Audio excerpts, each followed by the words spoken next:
Com a vida dedicada ao sacerdócio, o reitor da Basílica do Nosso Senhor do Bonfim, o padre Edson Menezes, é o nosso convidado de hoje do programa Sobretudo. Eu quero começar dando boas-vindas ao senhor, padre, para saber também como deu a sua entrada no sacerdócio, como aconteceu, se o senhor recebeu alguma convocação espiritual, foi tocado pelo Espírito Santo. Conta pra gente como o senhor entrou aí na religião. Quero saudar a todos com um abraço, conforme o Senhor do Bonfim nos acolhe aqui na sua Basílica Santuário, sempre de braços abertos.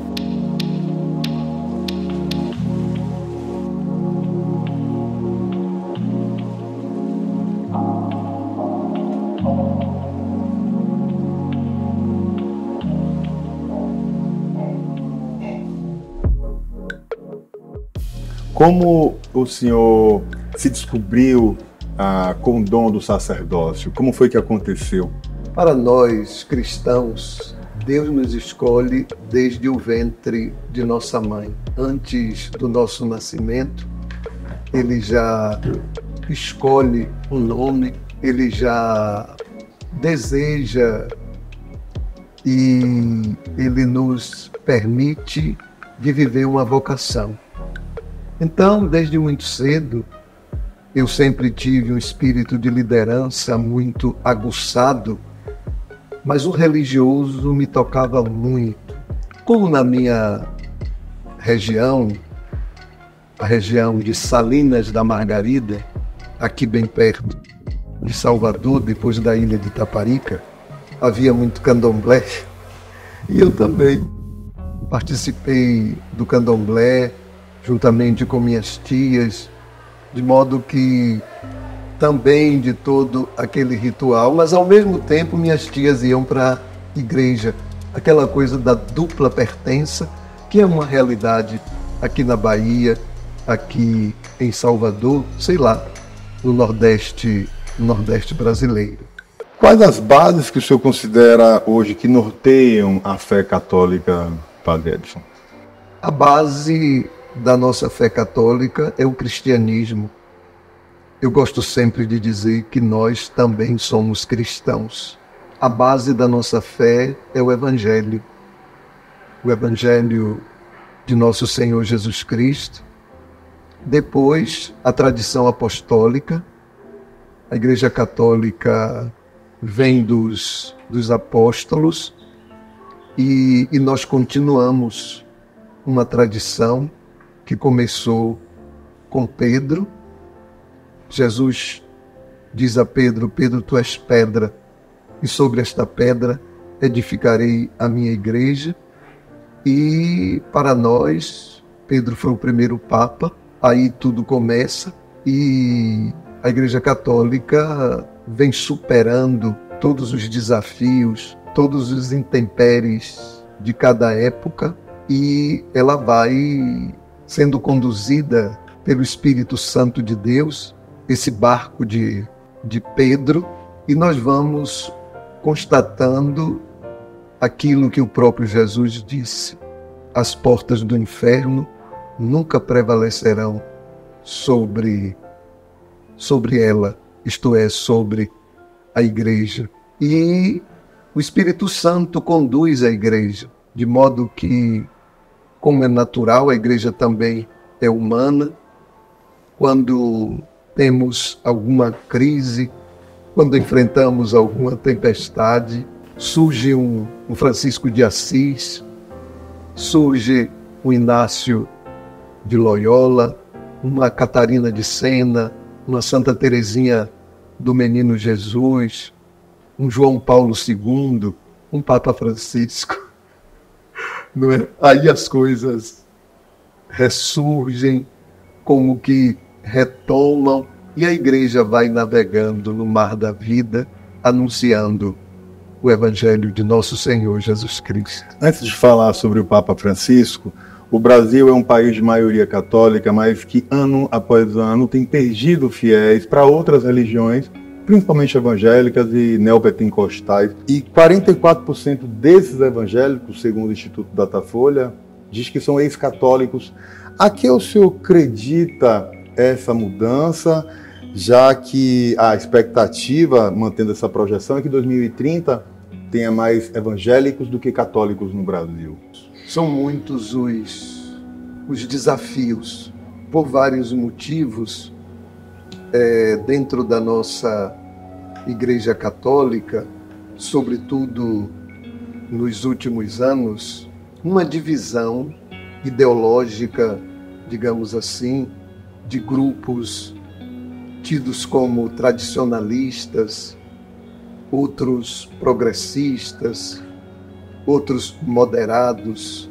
No meu modo de pensar, tem causado uma certa confusão e talvez uma falta de comunhão que nós possamos passar para as pessoas uma mensagem que possa convencer o outro, sobretudo a partir do nosso testemunho, aquilo que se disse no início dos cristãos.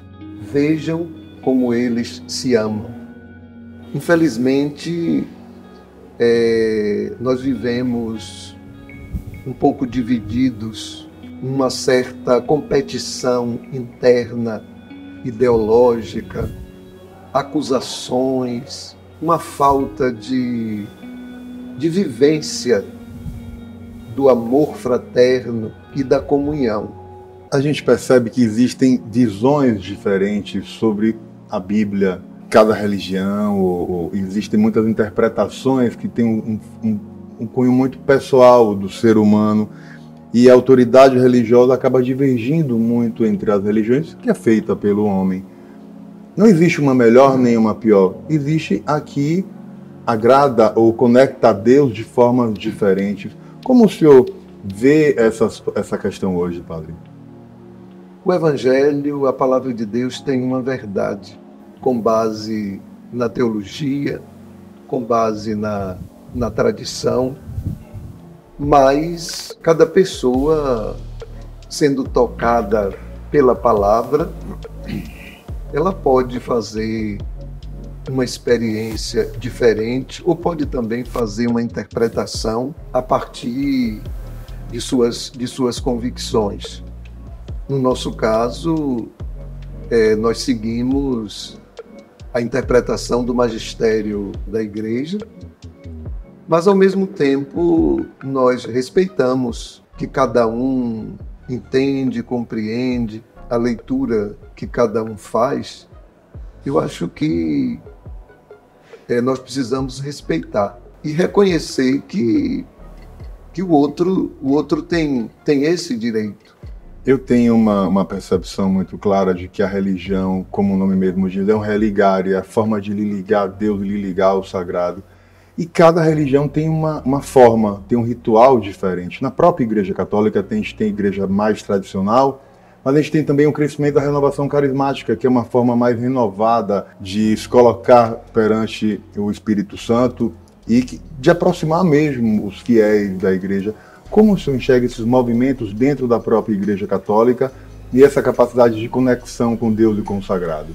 Na Igreja Católica nós temos ritos diferentes. Por exemplo, nós seguimos o rito latino. Mas é claro que, com o passar do tempo, vão surgindo novos grupos. E, ultimamente, esse ramo denominado de carismático, ele tem crescido muito, porque tem uma prática de oração mais fervorosa, de buscar a força do Espírito Santo. É um pessoal que é mais assim evangelizador, que vai ao encontro das pessoas e tem um modo de celebrar, é muito festivo, muito alegre, o que atrai, não é? O que toca muito as pessoas. Esses grupos hoje são chamados de novas comunidades, novos movimentos, que têm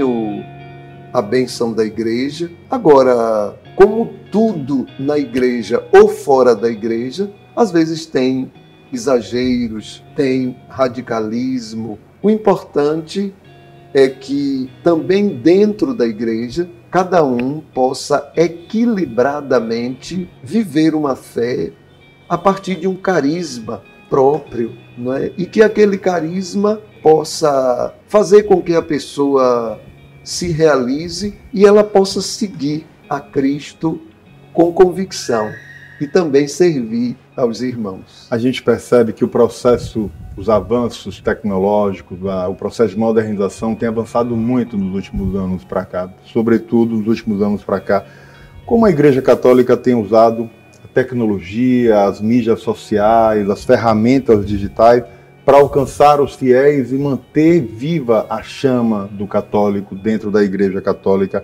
Existe um processo, uma preocupação dessa modernização na visão do senhor? Sim, graças a Deus. Isso foi despertado, sobretudo, no período da pandemia. Eu me lembro que várias paróquias, naquele período, começaram a transmitir as missas e sempre a gente recebia mensagem, não é, que aquela paróquia queria criar um canal no YouTube e se despertou para valorizar e usar das redes sociais como um meio de comunicação, como um meio de entrar nas casas das pessoas. Naquela época, aqui no Bonfim, por exemplo, nós já fazíamos transmissão da missa. E eu passei a pandemia inteira celebrando todos os dias aqui. E muita gente até hoje me diz como o Senhor me ajudou, como foi bom. Então, hoje nós temos vários canais de televisão católicos. O rádio continua sendo um meio de comunicação muito utilizado e nós temos hoje padres e leigos que são realmente profissionais nessa área de mídia, de comunicação, e a Igreja Católica está bem presente nesse mundo, valoriza e usa desse meio de comunicação. Que é uma forma importante de dialogar sim, com as sim, pessoas e claro, levar a força da igreja, da fé, para perto das pessoas. Exato. Acho que esse processo é importante, até nessa busca de atrair novos fiéis e manter viva a chama da fé. Depois do legado de João Paulo II, a gente tem a felicidade de ter o Papa Francisco à frente da Igreja Católica, que tem feito um processo de renovação e mexido em temas muito sensíveis ao longo da história. De que forma o senhor vê a religião católica hoje tratando temas éticos, morais, contemporâneos, como sexualidade, justiça social, bioética? Como o senhor enxerga esse novo momento da Igreja? Como eu disse antes, o Espírito Santo de Deus conduz a igreja e sempre coloca a pessoa certa no lugar certo. Na hora certa. Na hora certa. E com aquele gesto do Papa Bento de extrema grandeza, de ter a humildade de renunciar à cátedra de Pedro, o Espírito Santo nos dá de presente um outro Francisco, um homem completamente desapegado, um homem que vive a pobreza na sua radicalidade e que, com seu exemplo de vida, enfrenta todos esses desafios, porque a igreja, estando no mundo e sendo formada de pessoas, ela adquire toda a problemática, toda a realidade que o ser humano vive. E dentro da igreja também nós temos muitos desafios, muitos problemas, e com muita tranquilidade, com muita serenidade, o Papa Francisco vem administrando, vem tratando dos assuntos, ele não se omite, com muita naturalidade, e vem mostrando para o mundo que, enquanto seres humanos, nós podemos errar, mas temos também que responder por aquilo que nós fazemos. Inclusive, hoje existe um modo de acompanhar pessoas que cometem algum delito, não é? Essas pessoas, elas são acompanhadas, elas são afastadas, elas vão responder por aquilo que fazem. Muitas são tratadas, não é? Se existe essa necessidade, mas ele é um homem corajoso. Muitas foram as mudanças que foram acontecendo desde a chegada do Papa Francisco para a Igreja Católica, para se tornar uma santidade. O que é que o senhor aponta como o maior desafio, ou os 2 ou 3 maiores assuntos que ele tem tratado de uma forma muito verdadeira e que tem mexido em temas, em situações que até então não eram tocadas, tinham muito tabus dentro da Igreja Católica? Em primeiro lugar, ele tem feito uma transformação estrutural na Cúria Romana. Em segundo lugar, ele tem enfrentado, assim, com muito equilíbrio, questões morais, de pedofilia, de abuso sexual, de um modo geral.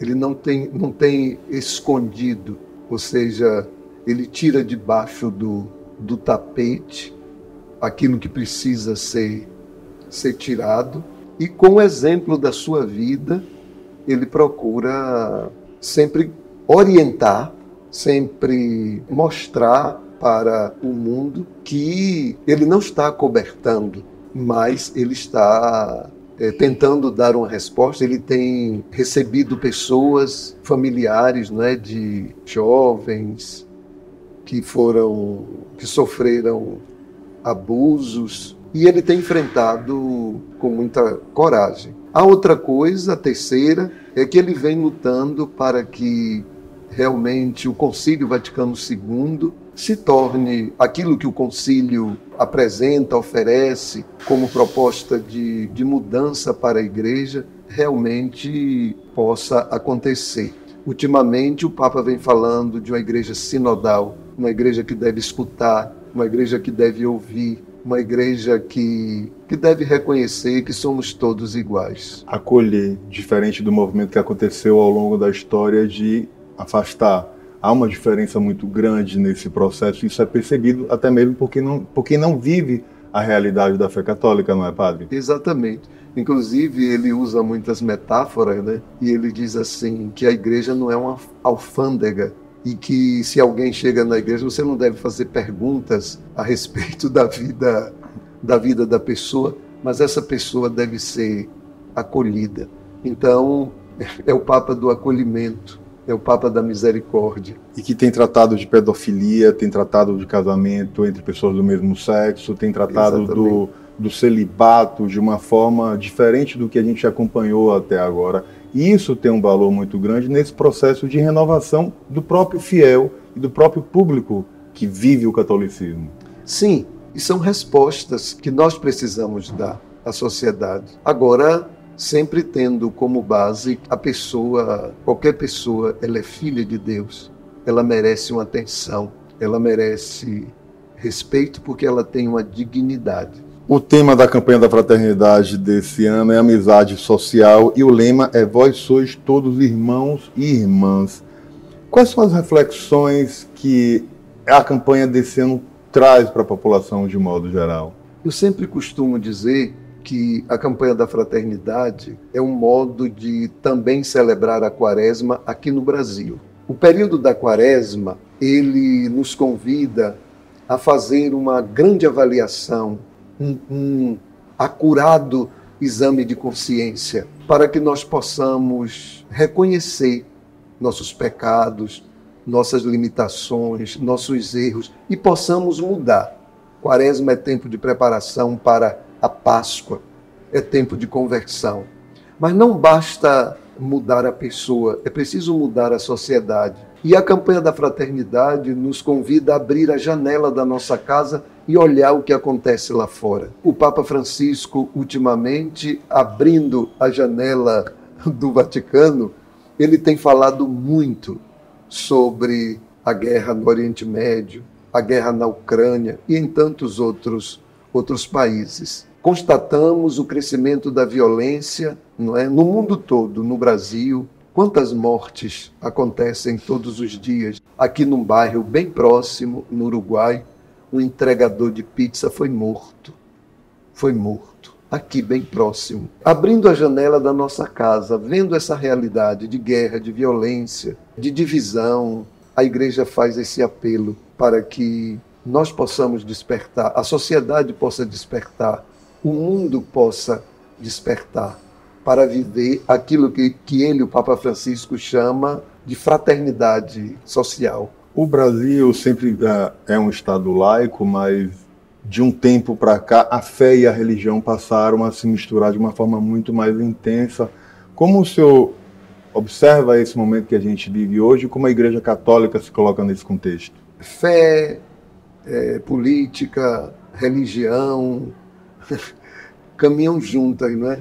Nós vivemos um contexto de muita polarização. Então, o fator religioso, hoje, ele tem uma influência muito grande, passou a ser um assunto discutido, tratado em diversas circunstâncias da vida, faz parte das rodas de conversa. Às vezes, o fator religioso, ele também gera uma certa divisão. E, às vezes, até a violência, quando resulta de uma radicalidade, de uma atitude de intolerância. Padre Edson, eu quero usar um pouco da sua história, da sua vivência. O senhor que teve uma infância, uma adolescência, que conviveu com o catolicismo, mas conviveu também com o candomblé. Como o senhor observa esse convívio interreligioso, sobretudo aqui em Salvador, aqui na Bahia, do sincretismo e do convívio pacífico entre as religiões, tendo o poder da fé como centro? Ótima pergunta. Eu me sinto muito à vontade para falar sobre esse assunto, porque é uma realidade que eu vivo no dia a dia aqui na Igreja de Nosso Senhor do Bonfim, que é na cidade do Salvador, essa referência da convivência pacífica com o diferente. Aprendi na minha terra, aprendi com minha família a respeitar o outro, a reconhecer a grandeza do outro e a conviver com o outro que pensa diferente de mim, que fez uma opção religiosa, por exemplo, diferente da minha. E eu sempre encarei essa realidade com muita tranquilidade. E não é que Deus me traz aqui para a Igreja do Bonfim. E aqui na Igreja do Bonfim, a partir da mística, a partir da vocação desse lugar, eu fui aprendendo. Eu digo que eu sou um eterno aluno da Escola da Misericórdia, que é a Igreja do Bonfim. Eu fui prestando atenção às atitudes, aos gestos, às manifestações das pessoas e fui percebendo como os membros do candomblé têm um sentimento de respeito pelo sagrado, de um modo geral, e como respeita o lugar sagrado diferente do seu, o semblante. Algumas nem ousam levantar a cabeça quando entra aqui na igreja. O silêncio, o recolhimento, aquilo foi servindo para mim, como já disse, de aprendizado. Vendo o respeito deles, eu achei que, em resposta, eu precisava proceder do mesmo jeito. Outra coisa que me chama muito a atenção é que o Senhor do Bonfim está de braços abertos.